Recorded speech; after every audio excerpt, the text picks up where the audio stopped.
先看视频。首先在中国超越它是没那么难度的，是吧？在中国市场，对吧？它毕竟它的车卖的那么贵，然后服务响应又那么慢啊，然后对，就跟那个亚马逊在中国干不过京东一样，这个它有比较傲慢，就这些东西肯定是在中国超越它，我觉得是不一定，我觉得很多人都会超越它，对吧？在中国很多人都会超越它，不光是我一家，对吧？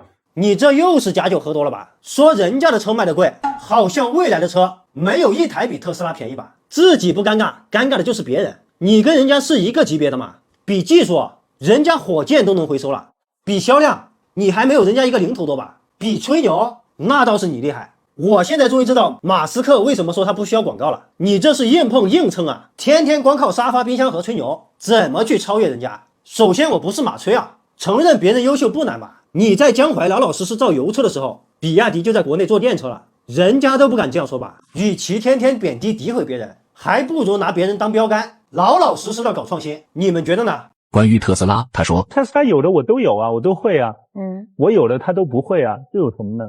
关于特斯拉开放专利，他说为特斯拉开放专利了，谁用他的专利？这个他一共也没开放几个专利。关于电耗，雷军是这样说的：我们的配置真的比我真高很多，高很多。那高不是我比伊隆马斯克有能力，是我砸钱砸的。我哪有这能力啊？人家那个电耗比我做的好很多，我是投了很多钱才能达到他这个水平的。那特斯拉绝对值得我们学习，学个3-5年最少。而他是这样说的：这个小米的雷军总说，他大概需要3年才能做到特斯拉的这个电耗，我们已经做到了。国内吹牛要是上税的话，这些车企老总估计裤衩子都没得穿。这也显得雷军造车更加的靠谱一点，虽然最近依旧是车祸不断，完全刹不住。但是目前为止，车主没有一个挂的，小米 SU7 第一批车剩下的不多了。无辜路人随机带走的有多位。12月19日，有小米 SU7 车主发帖表示，一家4口人，其中还有一个2岁半的宝宝。驾驶小米 SU7 Pro 去巩义市伏羲山景区游玩，下山过程中车辆冲下20-30米高的山崖，经过翻转后被树木挡住，一家人均无生命危险。从现场照片看，这台紫色的小米 SU7 已经完全报废，很显然遭遇了严重的撞击，天窗、前挡风玻璃悉数碎裂，前后保险杠脱落，前机盖褶皱不成样子，车上的一些零部件也因为滚落而丢失。事故后，这辆车的框架依旧完整 ，A 柱也看不到什么变形，主驾驶车门可正常打开，后车门玻璃还能降下去。当时是自己老公在开车，他则坐在后排系了安全带，怀里还抱着自己2岁半的女儿。事故发生后，由于冲击力太大，女儿脱手飞出，幸运的是被前排气囊给接住，只有额头上有个小伤口，其他无碍。只是这件事故的原因不得而知，是智驾出了问题，还是刹车有问题？行车记录仪也没有公布，并且车主在事后还开启了直播，从头到尾都没有说清楚事故原因，这一点就非常奇怪了。更加奇怪的是，遥遥领先的问界 M7 刹车失灵事故，在12月18日，这家唯一一个给出明确的问界 M7 存在刹车失灵、质量缺陷的鉴定公司被处罚了。根据深圳市市场监督管理局公示信息显示，深圳市南粤财务评估鉴定有限公司遭到行政处罚。处罚依据为该检测机构超出资质认定证书规定的检验检测能力范围，擅自向社会出具具有证明作用的数据，结果罚款3万元。这里奇怪的点是，超出资质认定证书规定的检验检测能力范围。那之前这家专业的鉴定公司已经做了3000多起机动车事故鉴定，还大部分都是法院和交警直接委托的。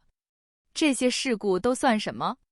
要不要重新调查呢？到了华为遥遥领先，这里就变成了没有鉴定能力了？还是说不配给遥遥领先做鉴定呢？这里就非常的奇葩了。从另外一个侧面也反映出，这次的鉴定没有说鉴定错，遥遥领先刹车失灵，质量缺陷是真的，只是说超出了范围。当然，也可以这样说，这家鉴定公司超出了范围，所以这个鉴定报告是错的。没有能力瞎鉴定，后续用这个作为法院起诉的佐证也有可能。目前这起刹车失灵事件还是在走法院程序，后续是烂尾了还是达成保密协议，巨额赔偿私了，都是华为遥遥领先日常吹牛要付出的代价。最近有个手机店店主也同样遭到了华为的铁锤出击，可以说全方位的攻击，仅只是因为一句话。网上都传国产手机品牌不善于解决问题，但是特别善于解决提出问题的人。这一回呢，亮哥算是彻底见识到了本人的亲身经历。我一个小小的数码主播，全网呢也不到几万的粉丝，竟然会被华为这么大的一个公司给盯上了，不断的在后台投诉我的视频，下架我的视频，甚至我的账号都因此呢被封号了。更主要的是，华为公司要求华为沈阳本地的供货商停止为我供货，已经严重的影响到了我本人的收入。确实我靠华为这个品牌和华为产品呢也赚了一部分钱。按理来说呢，应该老王卖瓜自卖自夸维护我销售的产品以及产品的公司。亮哥其实也没有说什么多余的话只是说华为70系列今年的销量和热度不如去年的60系列，只是这么简单的一个评论竟然被华为定义为我名誉侵权了，在后台呢各种去投诉我，而且做出了很多让我感觉不太匹配这么大公司的一些行为。如此的被华为公司给关注我确实应该感到骄傲也更感到害怕，因为华为的律师团队呢也找过我谈过这样的事儿，我甚至呢还有更多的法律风险我的粉丝兄弟也给亮哥出招，我应该是继续的硬刚下去，还是选择妥协投降？毕竟呢我们老话也说了，小胳膊呢拧不过大腿儿，亮哥拍视频也好，开店也好目的就是为了赚钱养活自己。显然呢，现在呢已经对我的收入产生了一定的影响。通过这件事，亮哥也有2点的自我感受，跟大家呢分享一下像我们的国产的手机品牌，可能应该把重心呢放在自己的产品品质、科技创新以及售后的服务水平上边。尽量减少这些洗脑式的广告以及无谓的所谓的公关服务。像我这么一个小主播，竟然能被这么大公司给盯上，可见华为每年在全国投入的公关费用是非常巨大的。大家都知道相对于国外手机品牌，像苹果呀、三星，你怎么骂它，怎么说它，怎么诋毁它、抹黑它甚至是一点事儿都没有，人家压根都不带理你的。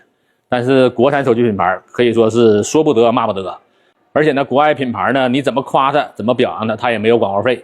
这也是所有老百姓在互联网上能够感受到国产手机是一片叫好，没有任何的差评和批评的声音，反而是国际2个品牌苹果、三星，那差评、那负面的口碑、那各种批评声各种谩骂声各种诋毁声音可以说是不绝于耳。像今年的苹果新品上市的时候，大家都知道比如说苹果手机爆炸，比如说苹果用不了微信比如说苹果信号不好比如说苹果窃听咱们中国老百姓的隐私等等这样的负面消息，可以说是铺天盖地，每一个中国老百姓几乎都听过。但是苹果公司呢，从始至终也从来不去辟谣，也从来不去做公关，也从来不会去把说这样问题的人呢去给他告了投诉了下架视频像这样的行为是完全没有的。我相信一个公司的强大一定是非常自信的，完全不会理会这样的负面声音。更何况呢，我还没有说什么负面的东西，只是说今年的销量和热度没有以前好而已。就这么一个小小的问题，竟然把我处罚的如此狼狈，真的是有点害怕，也确实感到我们中国的企业文化确实是不是我喜欢的那种感觉。而且我们如此严厉的互联网的言论管控，如此的没有言论自由，在我看来呢，并不是一件好事。个人觉得蛮好的。影片中的是倒闭的极越员工合影，在没有任何赔偿，也没有后续解决方案，维权失败的情况下，自己给自己加油，真是满满的正能量，一片和谐。还这么精神，那么2025年新能源补贴就加大力度了。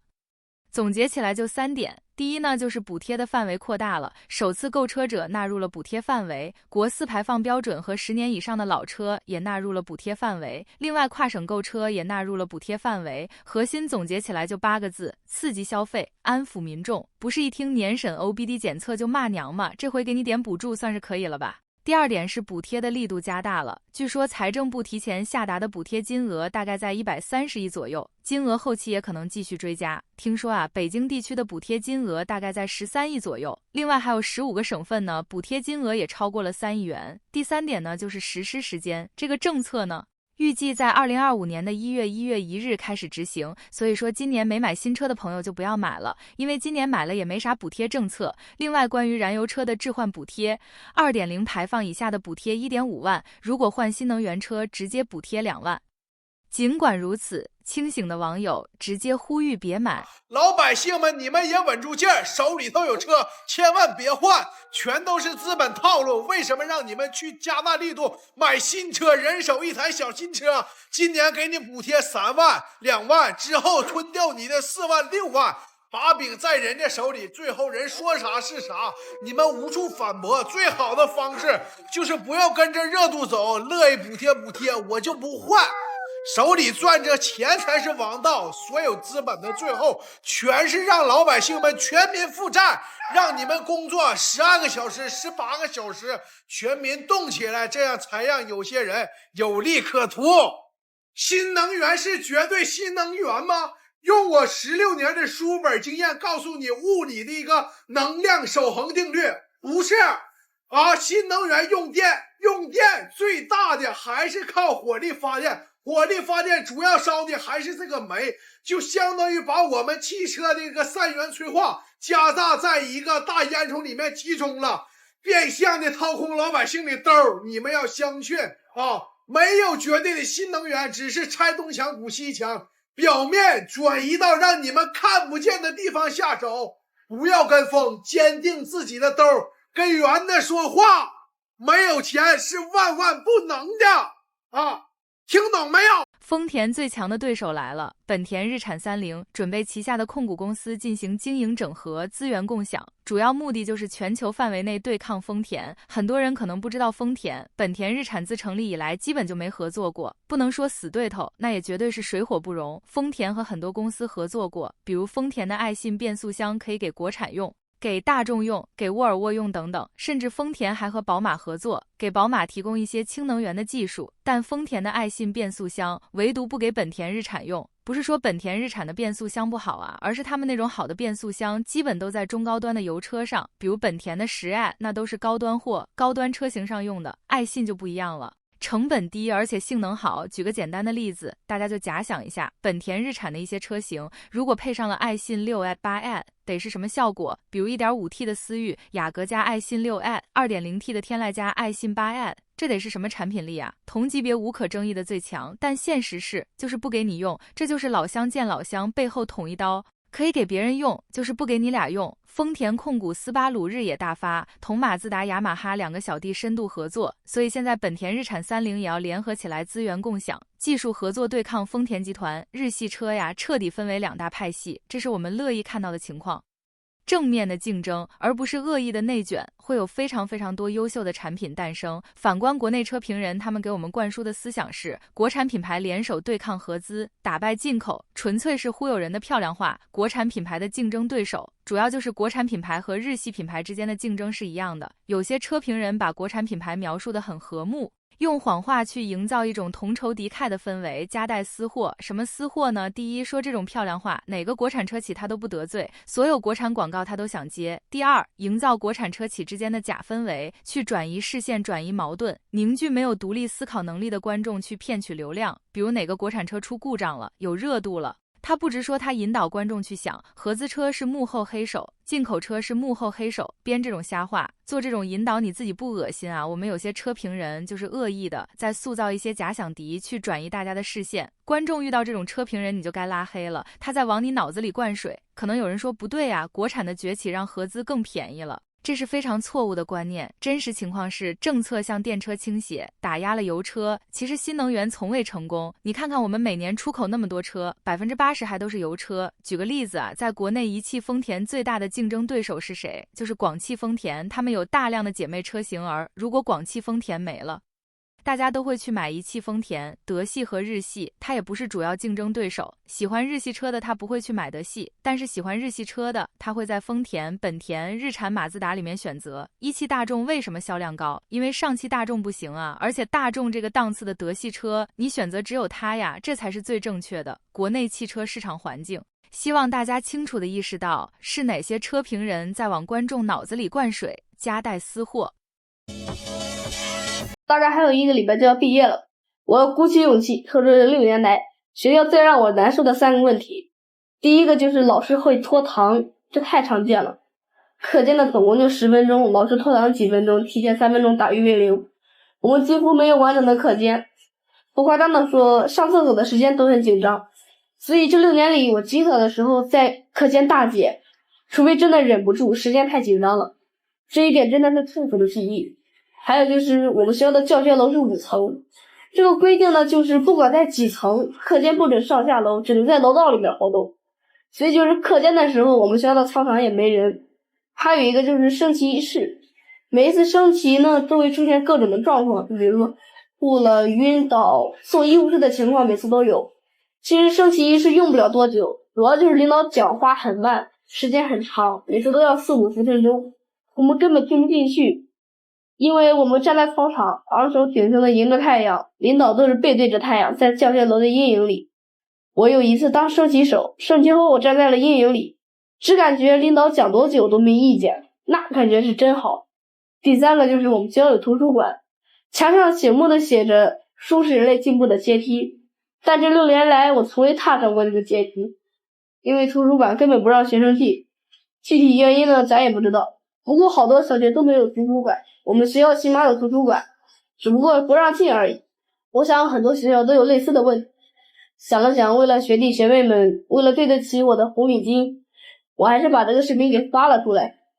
我是在一个4、5线的小城市，其实学校大的方面做的还挺不错，但是还是真的希望领导们能够听到我们真实的声音。